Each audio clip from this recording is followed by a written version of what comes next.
Bonjour à tous, j'espère que vous allez bien et que vous avez passé un bon week-end. Aujourd'hui nous sommes le dimanche 13 novembre 2022 et du coup j'avais envie de revenir pour une vidéo pour vous parler de la communication animale. Comme vous le savez maintenant, je suis donc thérapeute animalière et spécialisée dans les animaux. Et la communication animale fait partie de mes prestations à titre professionnel. Et je me rends compte que c'est encore quelque chose de, comment dire, non pas de méconnu, parce que ça commence à être de plus en plus connu et les gens commencent à savoir que ça existe. Mais beaucoup d'entre eux ne savent pas comment ça fonctionne. J'ai malheureusement remarqué de plus en plus depuis que j'exerce que de plus en plus de communicateurs professionnels s'installent, mais donnent la, la, la, la croyance erronée à leurs clients que les animaux communiquent avec des mots et des phrases comme on parlerait nous-mêmes, quoi. Or, ce n'est pas du tout le cas, bien évidemment. C'est un langage intuitif, c'est un langage par des sensations et par des images que nous, les communicateurs, on retranscrit avec des mots parce qu'il faut bien le traduire. Mais à aucun moment, les animaux vont nous transmettre des phrases toutes faites avec des mots en français ou dans n'importe quelle langue. Ça, c'est non, c'est pas possible. Donc du coup, je voulais revenir là-dessus aujourd'hui et préciser comment ça marche. Et du coup, pour ça, j'ai pris plusieurs jeux. Alors, le premier que j'ai déjà utilisé, que vous connaissez, c'est celui-ci, le langage secret des animaux. Après, je vais essayer avec celui-là, que j'ai depuis un moment, mais que j'ai encore jamais utilisé parce que, je sais pas, il me parlait pas trop jusqu'à présent, puis aujourd'hui il m'a appelé, donc on va essayer. Et je terminerai par un petit message du petit oracle des animaux de pouvoir. Alors, on y va. Je range tout ici bien. Hop. Donc, je voudrais demander, s'il vous plaît, qu'est-ce que la communication animale, comment ça fonctionne et quels sont les messages, qu'est-ce qu'on peut nous dire par rapport à ça. Alors, s'il vous plaît, qu'est-ce que c'est que la communication animale? Quels sont les messages que vous pourriez nous donner pour nous expliquer comment ça marche, comment ça fonctionne, nous décrire ce que c'est exactement. Qu'est-ce que la communication animale, s'il vous plaît, comment ça marche? La communication animale, s'il vous plaît, quels sont les messages?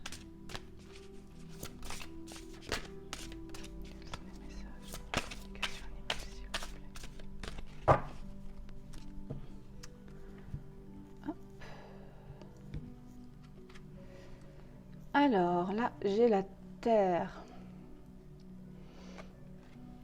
Alors avec cette carte, on parle d'ancrage pour moi. Donc j'ai l'impression qu'on met l'accent sur le fait que pour pouvoir bien communiquer, il faut tout d'abord être bien ancré. Hop, alors toi je vais te pousser, t'es un peu trop près, voilà. Hop.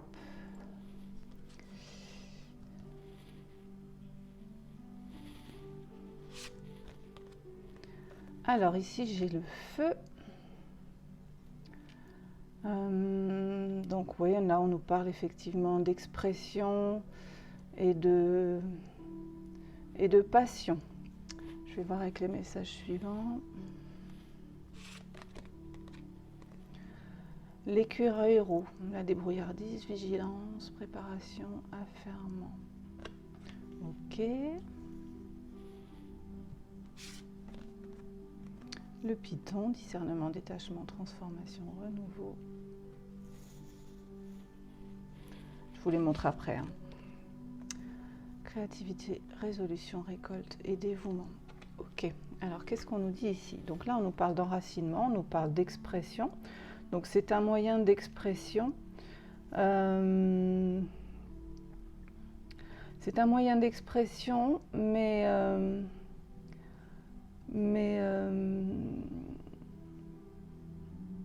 j'ai l'impression que avec cette carte, on nous dit qu'il ne faut pas trop s'enflammer. C'est ce que j'entends. Alors, le feu, effectivement, c'est ça.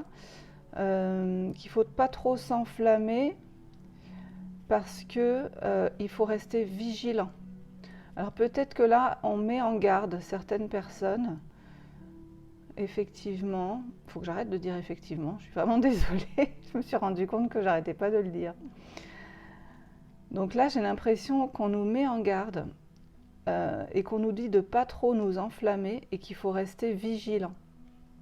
Bah, peut-être par rapport à ce que je disais auparavant, par rapport au fait que certains communicateurs donnent vraiment l'impression d'un dialogue entre lui et l'animal. Or, ça n'existe pas, c'est pas possible en fait. C'est pas un dialogue comme entre êtres humains, quoi. Voilà, là on nous dit effectivement de garder notre discernement, de prendre les retours, les messages avec détachement, parce que, oui, comme effectivement avec comme lors d'une consultation avec un médium, il faut toujours garder son discernement. Et avec une personne qui fait de la communication animale, c'est pareil. Même si la personne va faire de son mieux pour être ancrée, hein, c'est bien ce qu'on nous dit au départ, et pour être vraiment bien centré et ne faire passer donc au gardien de l'animal que les messages qu'il a perçus, que ses ressentis, que les images qu'il a perçues, vues, peut-être des mots des fois on peut effectivement entendre des mots quand on en canalisation, on peut recevoir des mots en plus des images, ça c'est bien sûr tout à fait possible. Mais voilà, de la même manière qu'avec un médium, il faut toujours garder son discernement et ne pas prendre tout ce qu'il dit comme des vérités absolues. Et bien en communication animale, c'est pareil, parce que même si la personne qui va faire la communication va faire de son mieux et va vraiment essayer de ne transmettre que les messages retranscrits par l'animal et non pas des messages, des idées reçues par son mental, et bien on reste humain. Hein. Moi, la première, hein, j'ai pu aussi, quand j'ai commencé à faire des erreurs de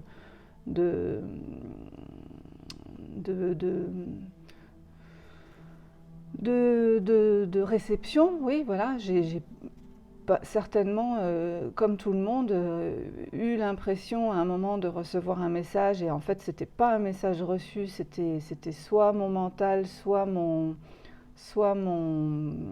parti pris qui... Mais dans ce cas-là, bon, je dois avouer que dans ce cas-là, je le sais assez rapidement et je dis tout de suite si je ne suis pas la bonne personne pour faire la communication. Parce que quand on est plus neutre, c'est même pas la peine d'essayer, il vaut mieux renvoyer vers une autre personne. Donc on nous dit bien ici de garder son discernement, que tout n'est pas... que tout ce que le communicateur va vous dire ne sont pas des vérités absolues, quoi. Donc restez vigilant, gardez son discernement. Et avec l'abeille, on nous dit, oui, que c'est ça, que même si le communicateur le fait avec tout le dévouement qu'il a en lui ou en elle, on reste des humains, c'est ce que je disais, hein, on reste des humains, on peut se tromper. Et même si on fait de son mieux, on peut toujours se tromper et donc rester vigilant et ne pas s'enflammer comme on dit ici. Je vais continuer avec ce jeu parce qu'il parle bien. Alors, quels sont les autres messages, s'il vous plaît, par rapport à la communication animale? Hop. Alors là, on nous parle de transparence, sensibilité, abandon, illumination. Ok, donc la transparence, ça revient un petit peu à ce que je viens de dire. Comme quoi, il faut toujours... Oui, et avec la transparence, on nous dit aussi que c'est toujours bien de rappeler, alors moi personnellement je le fais, c'est toujours bien de rappeler en début de compte rendu, quand on fait un compte rendu à un client, que c'est toujours bien de rappeler que les animaux n'ont pas de sentiments négatifs comme les sentiments humains. Il n'y a pas de jalousie, il n'y a pas de méchanceté, parce que parfois le communicateur il peut recevoir des informations ou des messages qui ont rapport avec votre vie privée, parce que c'est ce que l'animal va nous transmettre et parce qu'il va juger que c'est important de nous donner cette information pour qu'on puisse comprendre sa problématique. Mais donc, c'est toujours important de rappeler qu'il n'y a jamais de quoi que ce soit de négatif de la part de l'animal, que c'est toujours bienveillant. Voilà, c'est ça que c'est toujours bienveillant et c'est toujours très important de le rappeler à chaque communication parce qu'il ne faut pas que la communication vous bouleverse ni vous perturbe. En fait, c'est pas le but. C'est pas le but du tout. Voilà, il faut vraiment être dans la douceur avec les clients qu'on a en face de soi parce qu'ils ont une sensibilité et donc c'est toujours bien d'être transparent par rapport à tout ça. Alors, ouais, ok, très bien. Alors, je continue.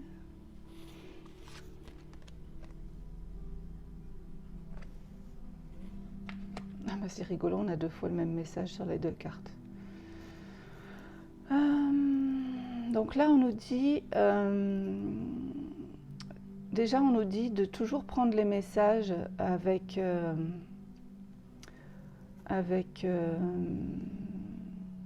donc en tant que gardien, quand on réceptionne les messages du communicateur donc qui s'est connecté à notre animal, là on nous dit de garder l'esprit ouvert, par rapport aux messages reçus, par rapport aux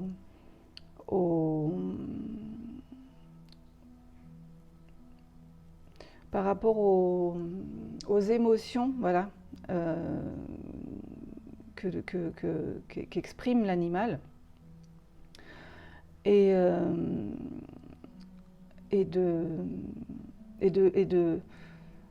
comme on nous disait ici, hein, de la même manière qu'il faut toujours faire attention de ne pas heurter la sensibilité des personnes qui nous confient une communication avec leur animal, il faut toujours garder l'esprit ouvert et prendre les choses avec beaucoup de hauteur et de perspective, quoi. Ne pas se... En fait, c'est ça, mais c'est comme avec ce que je disais dans la vidéo de l'effet miroir, c'est qu'il faut surtout pas que les messages de votre animal vous mettent à vous amènent à vous faire culpabiliser, quoi. Parce que comme je disais précédemment, c'est fait avec bienveillance, c'est fait avec tout l'amour du monde de leur part. Donc, il ne faut pas que leur message vous amène à de la culpabilité. Jamais. Parce que leur but, c'est de vous faire avancer et de faire avancer la situation, la problématique vers quelque chose de positif. Donc ne pas rentrer dans la culpabilité, en fait.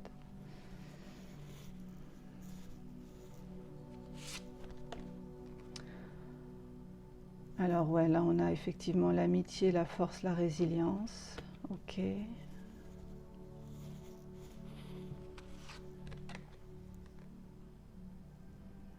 bah, c'est ça. C'est ça. C'est qu'en fait, bah, du coup, je me rends compte que je ne vous ai pas du tout montré les cartes. Bon, je vous montrerai les prochaines. Enfin, je crois que vous les voyez quand même pas mal là. Ouais. Donc là, oui, il nous rappelle que c'est en toute amitié et en toute bienveillance que ces messages sont transmis, que le but, c'est la guérison et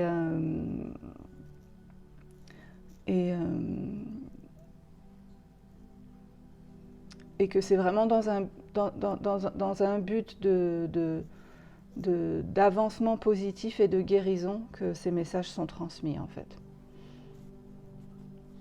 Voilà ce qu'on nous dit avec ce jeu. Bon, bah c'est pas mal du tout. Je vais du coup continuer avec l'autre oracle en espérant que ça fonctionne bien. Alors ça, je vais le ranger là.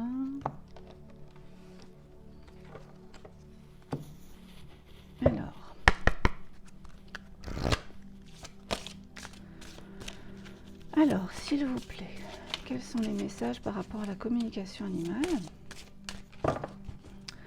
Qu'est-ce que c'est? Comment ça fonctionne? Quels sont les messages par rapport à la communication animale? Qu'est-ce que vous pouvez nous dire à ce sujet? Qu'est-ce qu'on doit comprendre? Qu'est-ce qu'on doit savoir à ce sujet-là?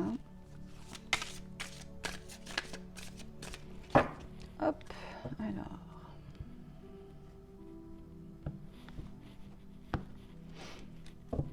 Ah bah j'ai pas pris la coupe. Bon bah c'est qu'il fallait pas. Alors, la communication animale, s'il vous plaît.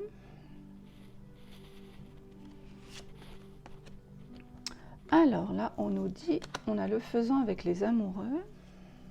Donc déjà, il y a une notion d'union très forte entre le gardien et son animal ici.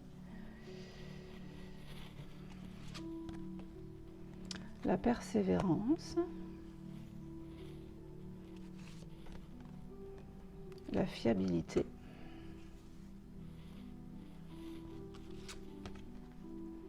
La lâcheté.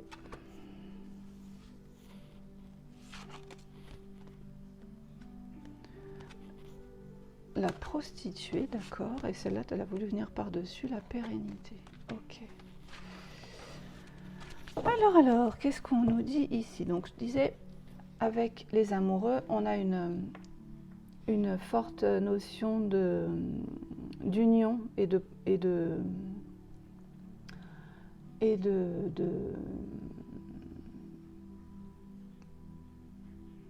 oui, ben d'amour, hein, tout simplement, entre le gardien et son animal. Je ne vois pas pourquoi je cherche plus loin. Ici, avec le rhinocéros, on nous parle de persévérance. Donc, la communication animale, effectivement, peut vous aider à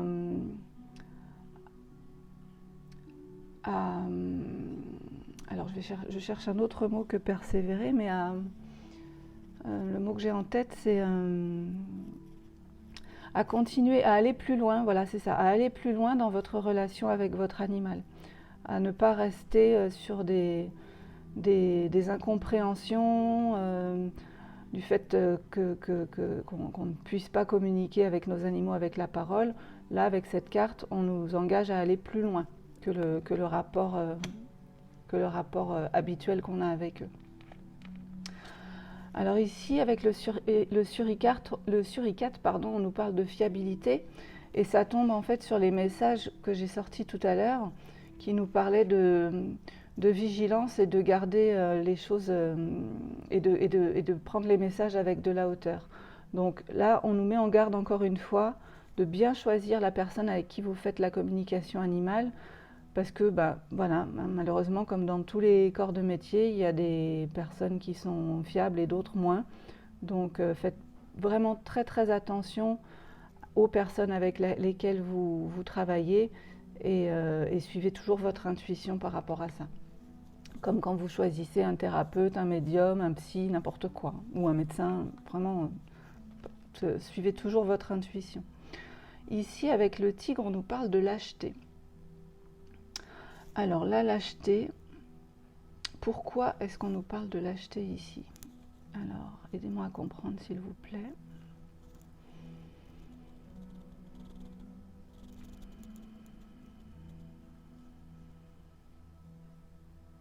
Ah, ok.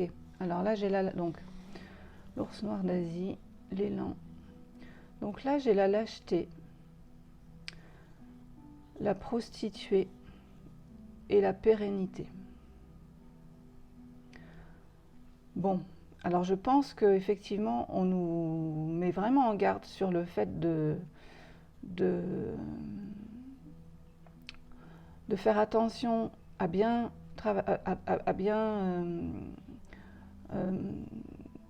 travailler avec des communicateurs fiables, parce que certains d'entre eux, alors je ne vais pas me faire des amis en disant ça, hein, mais bon, c'est la vérité, donc je suis bien obligée de le dire. En plus, on me dit de le dire ici. Certains d'entre eux vont manquer d'honnêteté, vont manquer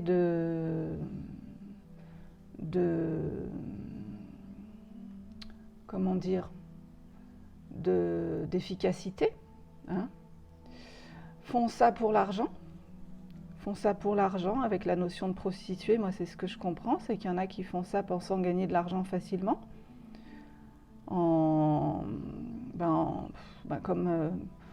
dans le milieu de l'ésotérisme, hein, de toute manière, hein, les voyants, les médiums qui font ça pour gagner de l'argent et puis qui se disent je vais faire de l'argent facile en racontant n'importe quoi à mes clients. Et malheureusement, dans le milieu de la communication animale, on nous dit que c'est exactement la même chose. Et qu'il faut vraiment garder son discernement et être très vigilant par rapport à ça si on veut que ce soit une activité qui soit pérenne. Voilà. Je vais quand même continuer un petit peu parce que je ne voudrais pas terminer sur cette note-là. Mais bon, cela dit, c'était intéressant de recevoir ce message-là quand même. C'est vrai que je n'avais pas vu les choses sous cet angle, mais bon, c'était important de le dire. Hop. Alors, je vais tirer quelques cartes supplémentaires, puis on passera au petit message de fin. Alors, là, j'ai l'ancrage. Vous voyez, on me redonne encore la notion d'ancrage qu'on avait au début, avec la Terre.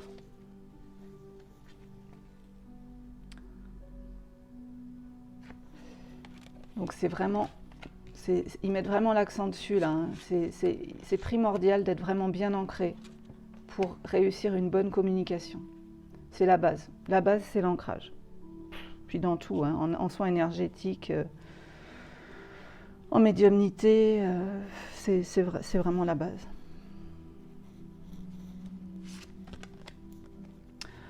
La prière sacrée, ok, très bien.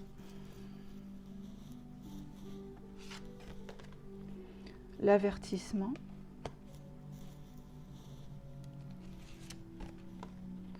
La compassion. Et pour finir,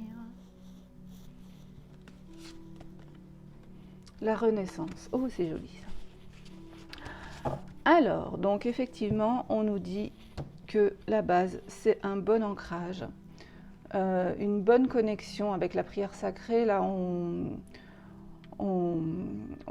alors, moi, mon petit rituel avant chaque communication animale, c'est bien évidemment de procéder à un bon ancrage, de faire une méditation, de faire, alors c'est pas exactement le bon mot, mais effectivement une petite prière à vos guides, à vos êtres de lumière, à vos anges gardiens, pour leur demander que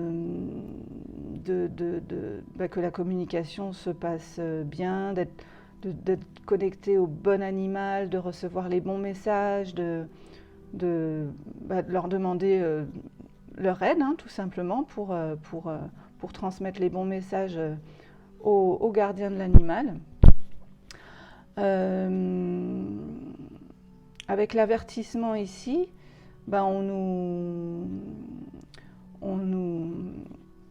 on on remet l'accent sur le fait de rester vigilant, hein, de vraiment toujours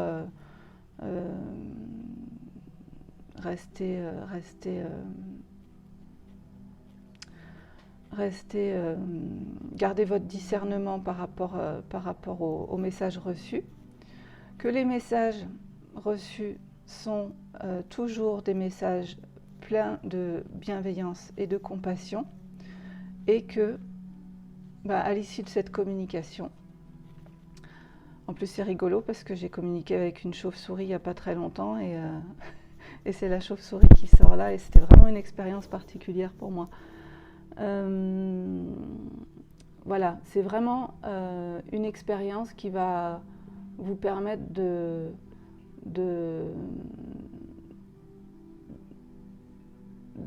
continuer la relation que vous avez avec votre animal sur des nouvelles bases, et sur des bases, sur quelque chose de nouveau en fait. Il va y avoir une forme de renouveau et de renaissance entre vous et votre animal, et dans la relation que vous entretenez avec lui.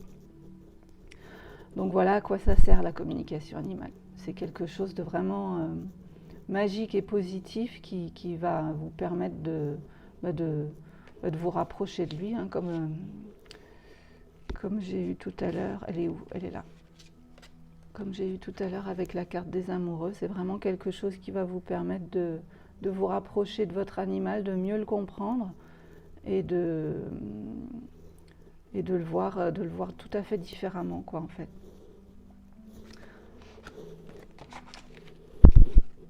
Bon, c'est super. Je suis très contente de ce tirage. Merci beaucoup pour tous ces messages. Je vais tirer une dernière petite carte avec le petit oracle des animaux de pouvoir.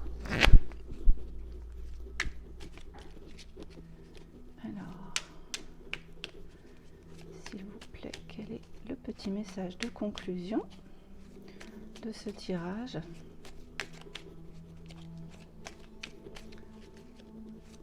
Sur la communication animale, s'il vous plaît, mes guides. Quel est le petit message de conclusion ? C'est celui-là. Alors, le rossignol. Malgré mes blessures, j'ouvre mon cœur à l'amour et à l'amitié. J'ose aller à la rencontre des autres. Ah, voilà, c'est beau ça. Donc là, avec ce message, on nous dit que c'est pas parce que vous avez peur de découvrir ce que votre animal a à vous dire, que le principal c'est d'ouvrir votre cœur à votre petit compagnon, et d'aller à sa rencontre, hein, quelque part, en faisant l'expérience d'une communication animale, pour mieux le connaître et pour mieux le comprendre. Voilà, c'est quelque chose d'absolument magique, et qu'il faut pas...